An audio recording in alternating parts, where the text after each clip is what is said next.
खाटू श्याम को कलियुग का सबसे प्रसिद्ध भगवान माना जाता है। खाटू श्याम भगवान को लेकर भक्तों के बीच गहरी आस्था है।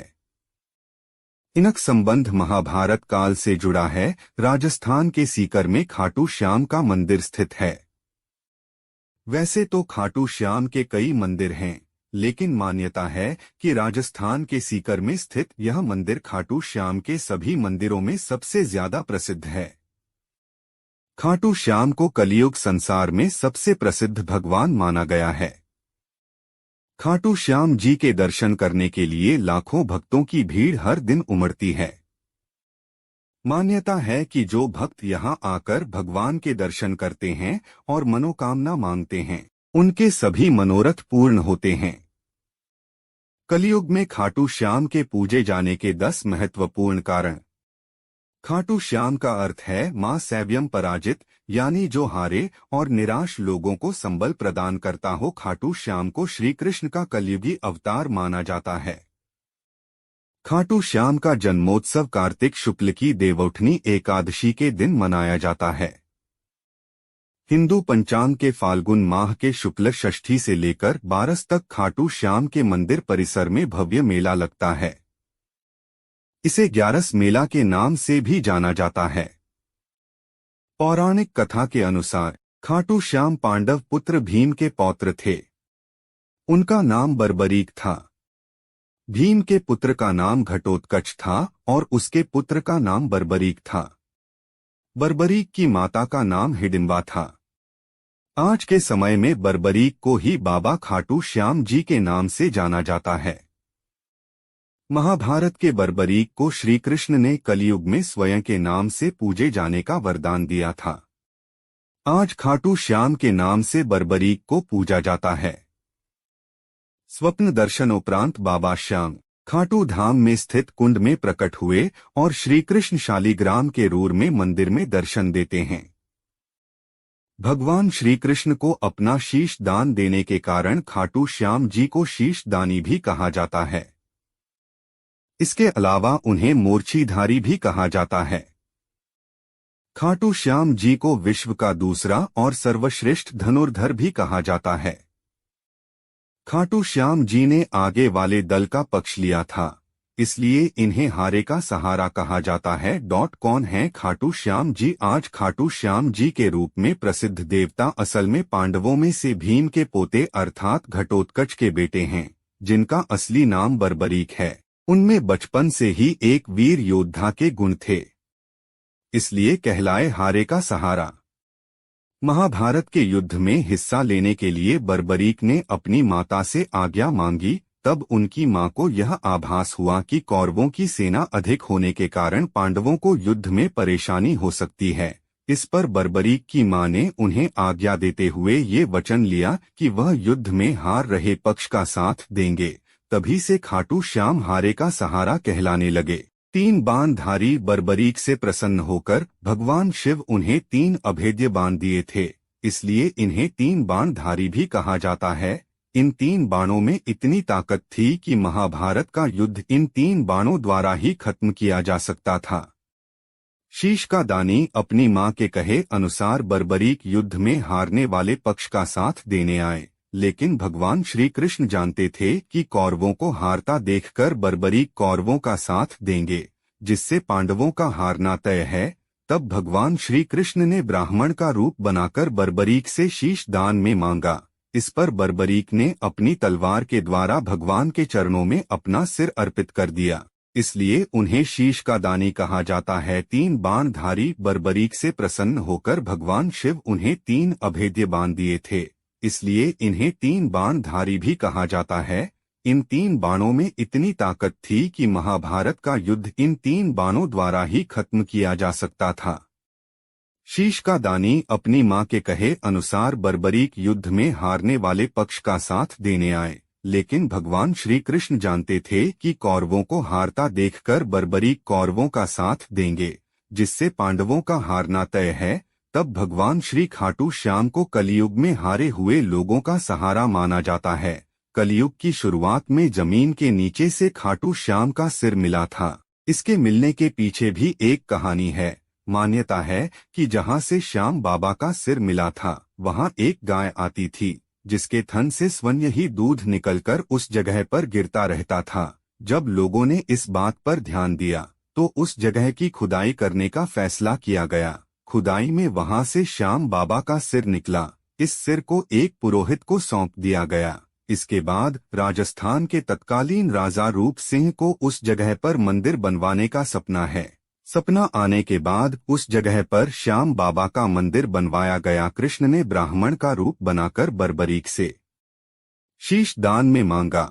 इस पर बर्बरीक ने अपनी तलवार के द्वारा भगवान के चरणों में अपना सिर अर्पित कर दिया, इसलिए उन्हें शीश का दानी कहा जाता है। हारे का सहारा खाटू श्याम बाबा के दर्शन करने के लिए आप देश के किसी भी हिस्से से पहुंच रहे हैं तो सबसे पहले आपको जयपुर पहुंचना होगा। आप जयपुर बस के जरिए या फिर ट्रेन से पहुंच सकते हैं। जयपुर तक का सफर आप फ्लाइट से भी कर सकते हैं। खाटू श्याम जाने के लिए ट्रेन और बस। अगर आप ट्रेन से यात्रा करना चाहते हैं तो आपको सबसे पहले अपने नजदीकी रेलवे स्टेशन से राजस्थान के जयपुर रेलवे स्टेशन पहुंचना होगा। जयपुर में रेलवे स्टेशन से निकलने के बाद आपको सिंधी बस स्टैंड जाना होगा, जहां से खाटू श्याम मंदिर जाने के लिए सीधे बस और टैक्सी आसानी से मिल जाती है। जयपुर से खाटू श्याम की दूरी करीब 80 किलोमीटर है। आप किसी भी समय टैक्सी या बस से सफर कर सकते हैं। फ्लाइट से खाटू श्याम मंदिर कैसे पहुंचें? अगर आप फ्लाइट से खाटू श्याम मंदिर जाने का प्लान कर रहे हैं तो इसके लिए आपको सबसे पहले जयपुर अंतर्राष्ट्रीय एयरपोर्ट पहुंचना होगा। एयरपोर्ट से बाहर आकर आपको टैक्सी और बस मिल जाएंगी जो खाटू श्याम मंदिर तक छोड़ती हैं। जयपुर एयरपोर्ट से खाटू श्याम मंदिर की दूरी 94 किलोमीटर है। खाटू श्याम में होटल और रुकने की व्यवस्था। खाटू श्याम महाराज जी का दर्शन करके आप चाहें तो वापस जयपुर आ सकते हैं। अगर आपको वहां रुकना है तो परेशान होने की जरूरत नहीं है। खाटू श्याम में रुकने के लिए कई अच्छी धर्मशाला हैं। इसके अलावा 1000 तक में आपको कई प्राइवेट होटल भी आसानी से मिल जाएंगे। यहाँ किफायती दामों में खाने पीने के लिए कई रेस्टोरेंट भी हैं। खाटू श्याम मंदिर का दर्शन कैसे करें? खाटू श्याम जी के मंदिर में दर्शन के लिए आप टिकट ले लें। बिना टिकट के जाने पर आपको मंदिर में अंदर से दर्शन करने का मौका नहीं मिलेगा। 18 साल से कम उम्र के श्रद्धालुओं का खाटू श्याम दर्शन के लिए रजिस्ट्रेशन नहीं होता है। मंदिर में अंदर प्रसाद के अलावा कुछ भी ले जाना मना है, इसलिए अपना सामान होटल या कार में छोड़ दें। हर साल क्यों लगता है बाबा खाटू श्याम में लक्खी मेला? दर्शन के लिए जाने से पहले जानें ये 7 खास बातें। बाबा खाटू श्याम लक्खी मेला हर साल फाल्गुन मास में राजस्थान के सीकर जिले में लगता है। इस साल यह मेला 12 से 21 मार्च तक लगेगा। आप भी अगर बाबा खाटू श्याम के भक्त हैं तो दर्शन के लिए जाने से पहले खाटू श्याम बाबा मंदिर और लक्खी मेले से जुड़ी खास बातों को जरूर जानें। बाबा खाटू श्याम को हारे हुए का सहारा माना जाता है। इसका अर्थ यह है कि जिस व्यक्ति का कोई भी सहारा नहीं होता उसे बाबा खाटू श्याम जी अपनी शरण में लेकर उसकी सारी समस्याओं का अंत कर देते हैं। बाबा खाटू श्याम का आशीर्वाद लेने के लिए बाबा खाटू श्याम के भक्त राजस्थान सीकर में स्थित उनके मंदिर में माथा टेकने जाते हैं।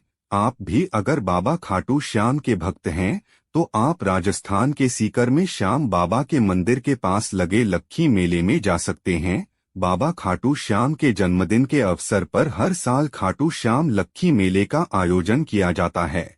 यह मेला 10 दिनों तक चलता है। इस साल फाल्गुन महीने में यह मेला 12 से 21 मार्च तक चलेगा। लक्खी मेले के आखिरी दिन श्याम बाबा का जन्मदिन मनाया जाएगा। आइए जानते हैं आखिर क्यों लगता है लक्खी मेला। राजस्थान के सीकर जिले में स्थित खाटू श्याम मंदिर को 1027 ईस्वी में राजा रूप सिंह ने बनाया था। इसके बाद 1720 ई के करीब देवान अभय सिंह ने मंदिर में कुछ बदलावों के साथ पुनर्निर्माण कराया। मंदिर की बनावट की बात करें तो इसे पत्थरों और संगमरमर से बनवाया गया है।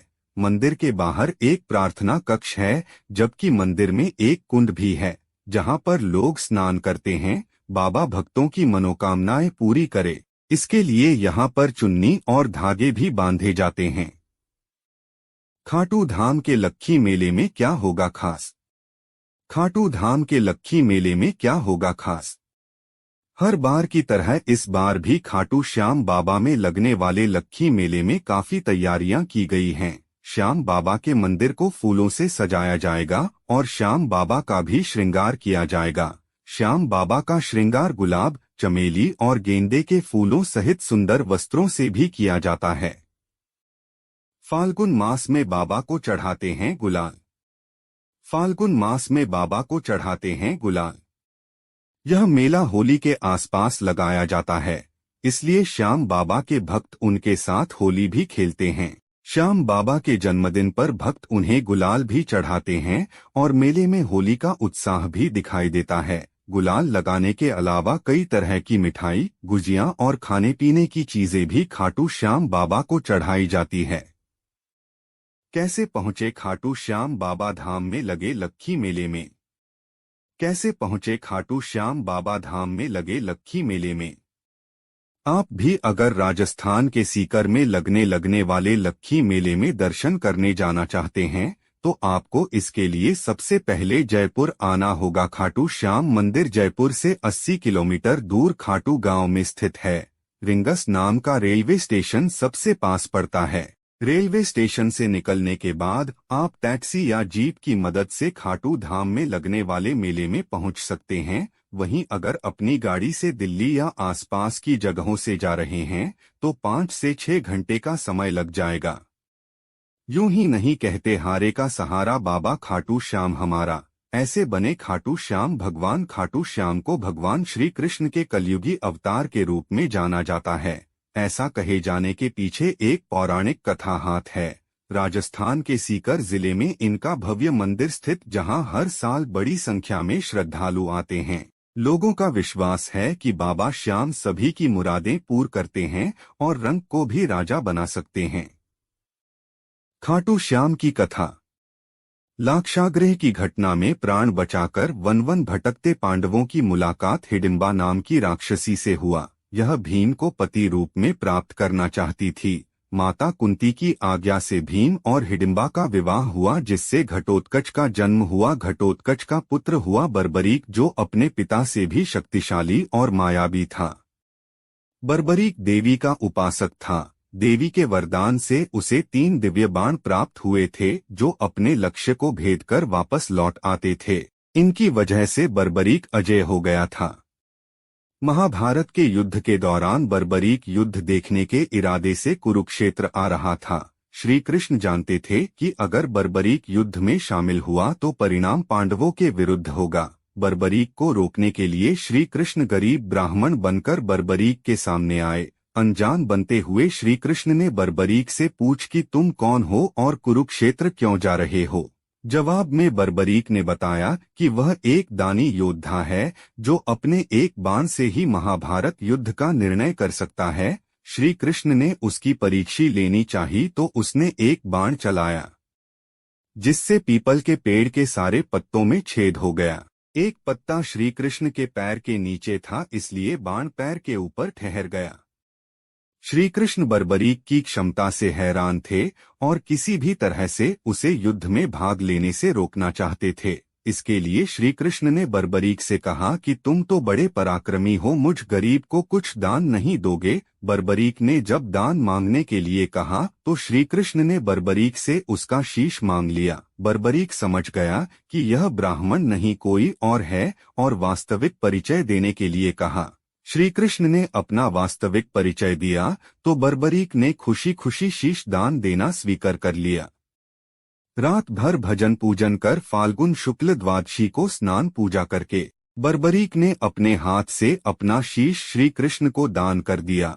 शीश दान से पहले बर्बरीक ने श्री कृष्ण से युद्ध देखने की इच्छा जताई थी, इसलिए श्री कृष्ण ने बर्बरीक के कटे शीश को युद्ध अवलोकन के लिए एक ऊंचे स्थान पर स्थापित कर दिया।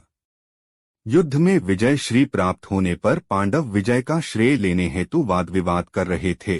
तब श्री कृष्ण ने कहा कि इसका निर्णय बर्बरीक का शीश कर सकता है। बर्बरीक के शीश ने बताया कि युद्ध में श्री कृष्ण का सुदर्शन चक्र चल रहा था, जिससे कटे हुए वृक्ष की तरह योद्धा रणभूमि में गिर रहे थे। द्रौपदी महाकाली के रूप में रक्तपान कर रही थीं। श्री कृष्ण ने प्रसन्न होकर बर्बरीक के उस कटे सिर को वरदान दिया कि कलयुग में तुम मेरे श्याम नाम से पूजित होगे, तुम्हारे स्मरण मात्र से ही भक्तों का कल्याण होगा और धर्म काम मोक्ष की प्राप्ति होगी। स्वप्न दर्शनोपरांत बाबा श्याम खाटू धाम में स्थित श्याम कुंड से प्रकट हुए थे। श्री कृष्ण विराट शालिग्राम रूप में संवत 1777 से खाटू श्याम जी के मंदिर में स्थित होकर भक्तों की मनोकामनाएं पूर्ण कर रहे हैं। दाढ़ी और मूंछ के साथ इस मंदिर में विराजमान हैं स्वयंभू बालाजी। हर साल लगता है खाटू श्याम मेला। प्रत्येक वर्ष होली के दौरान खाटू श्याम जी का मेला लगता है। इस मेले में देश विदेश से भक्तजन बाबा खाटू श्याम जी के दर्शन के लिए आते हैं। इस मंदिर में भक्तों की गहरी आस्था है। बाबा श्याम हारे का सहारा लखदाता खाटू श्याम जी मोर